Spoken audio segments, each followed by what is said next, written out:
पुणे जिल्ह्यातील लोकसभा निवडणूक सर्वाधिक चर्चेत राहणार आहे। बारामती मतदारसंघात पवार कुटुंबियात लढत होणार आहे। शिरूरमध्ये डॉक्टर अमोल कोल्हे यांचा पराभवासाठी अजित पवार यांनी कंबर कसली आहे। त्यासाठी मंगळवारी शिवाजी आढळराव पाटील अजित पवार यांच्या राष्ट्रवादी काँग्रेसमध्ये दाखल झाले। पुणे शहरात भाजपने मुरलीधर मोहोळ यांना उमेदवारी दिलेली आहे। यांच्या विरोधात काँग्रेस आमदार रवींद्र धंगेकर उमेदवार असणार आहेत। या सर्व घडामोडींच्या पार्श्वभूमीवर मनसेतून बाहेर पडलेले वसंत मोरे यांच्या भूमिकेकडे सर्वांचे लक्ष लागले आहे। कधी शरद पवारांची भेट घेणारे वसंत मोरे मंगळवारी रात्री मराठा समाजाच्या बैठकीत पोहोचले।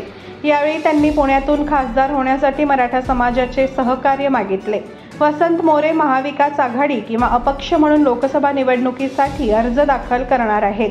त्यांनी अद्याप आपली भूमिका जाहीर केली नसली तरी पुणे लोकसभा निवडणूक लढवण्याचा निर्णय जाहीर केलेला आहे।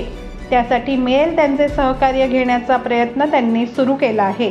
वसंत मोरे मंगळवारी पुण्यात झालेल्या मराठा समाजाच्या बैठकीत पोहोचले। ही बैठक लोकसभा निवडणुकीसंदर्भात होती, त्यामुळे पुणे लोकसभेसाठी मोठा ट्विस्ट आला आहे।